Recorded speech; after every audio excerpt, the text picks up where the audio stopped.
Welcome to another episode of Solitaire Quest. I'm the Blood Knight of the Old Republic of Bloodganistan. Like, share, and subscribe. And today I am reviewing the movie My Hero Academia Heroes Rising.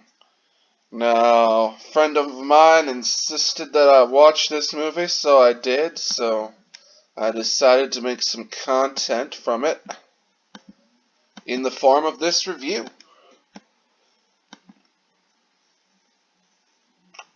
One day when I have a shitload of time and patience, I will review complete anime series. But until that time comes, I'm gonna be stuck reviewing little bits here and there. Non-canonical bits, I should say. In the form of in the form of non-canonical movies that are attached to a series. So yeah, let's get into it, folks. Let's get into this review of My Hero Academia Heroes Rising. Alright, so we got some villains that have taken a truck. Endeavor and another guy, fire attacks meet. There's a guy in stasis that gets released onto the world. There was an experiment. We got a voiceover from Deku. And yeah, the kids from the UA high school, they're on beach patrol. And the kids are taking calls. They're doing a summer school project. I'd say this is between like the later seasons. And yeah, they're doing a lot of stuff reserved for civil servants. We got a little girl that chews out Deku. They got called on a wild goose chase. And yeah, I asked this question in my notebook. Why is the junior class responsible for an island and not a more senior class? I asked this question in my notebook. Hell, in the whole My Hero Academia series, you don't see anything, practically nothing, of like the heroes from the other, or the kids from like the older classes.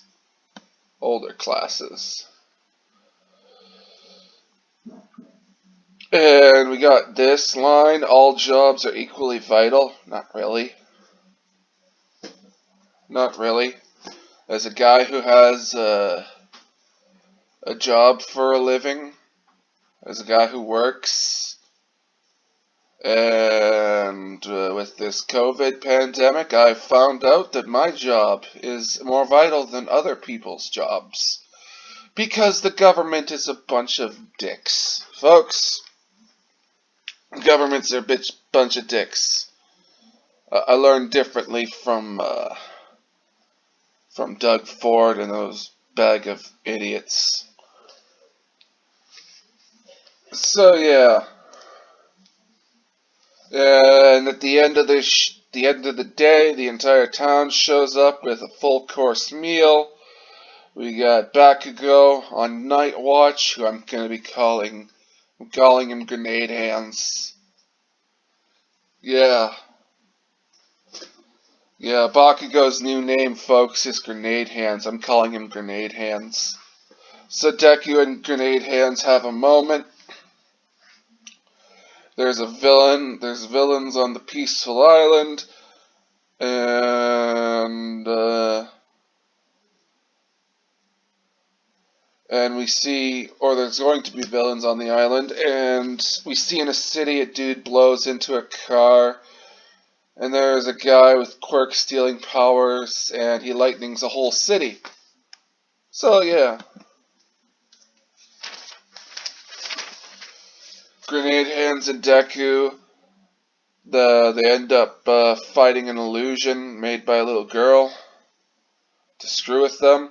Grenade Hands goes all intense, tries to grab the two kids, and meanwhile in the city, big city, Hawkeye investigates stuff.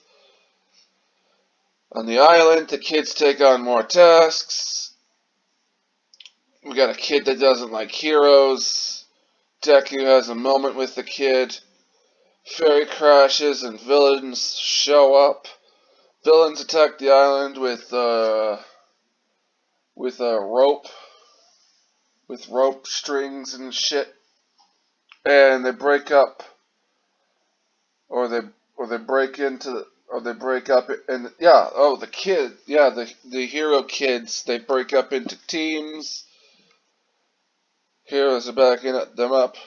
The hero kids are backing up the other kids or in groups. Grenade Hands blasts a bandage guy. There's a wolf guy that can breathe fire. Guy tries to steal Deku's powers. Grenade Hands fights the quirk stealing guy. They both get blasted by lightning. Deku and Grenade Hands. The villains in the heroes retreat. Grenade Hands and Deku get healed. And get a brief backstory of the guy. Apparently he was experimented on. And yeah, kid heals Grenade Hands and Deku. The kid volunteers to be handed to the villains. Deku and Grenade Hands are at full charge. The kids form a plan, and the villains they're to siege an island. The villains split up, and the heroes fight them. And we got the Gravity Girl. She pukes up some sparkles, trying to wear down a guy. Grenade Hands and Deku go for round 2 with the quirk stealing guy. Yeah, we got a laser wolf. The wolf guy also has lasers, I think. And the quirk stealing guy is at his limits. Wolf guy gets frozen. Hawk guy gets a message. Quirk stealing guy not doing too good. So he has to take a hostage. Grenade Hands and Deku's go from round 3.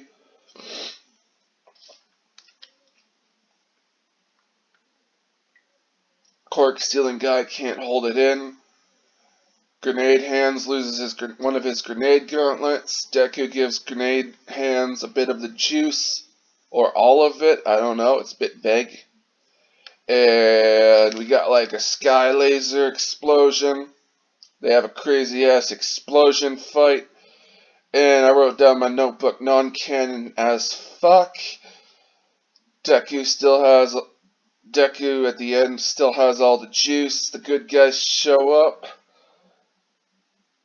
The bad guy gets disintegrated. They help the islanders recover, and there's a heartwarming ending. So yeah. We got Deku giving Grenade Hands a bit of the juice, giving him a bit of the power, but apparently it didn't hold out, apparently, because he went unconscious. So he got some of the juice, but he lost the juice. But for some reason, Deku still has all of the juice. Yeah. This makes me the non-canonicity of this movie makes my mind boggle, folks. Makes my mind boggle, but it's cool. It's pretty cool. The explosion fight at the end was pretty cool. I like that. But no, yeah. Not much else to say. Not much else to say. Next video after this is gonna be Zack Snyder's Justice League. Oh, that was a fun movie. But for this movie, Yeah, it was a nice fight. Characters had their moments. Deku gave a bit of the juice to Grenade Hands, and it was all cool. So yeah, not much else to say. This movie was entertaining. No, it didn't try to preach to me, so every time I'm not preached to, that's a good time, you know what I'm saying? So anyway, I'm the Blood Knight of the Old Republic of Bloodganistan. Like, share, and subscribe. Stay frosty. Stay sexy, San Diego. Get your chosen one where you can. I am a spaceman. Invest in GameStop. Support Gina. And peace out, folks. Peace out. Keep on carrying on, folks.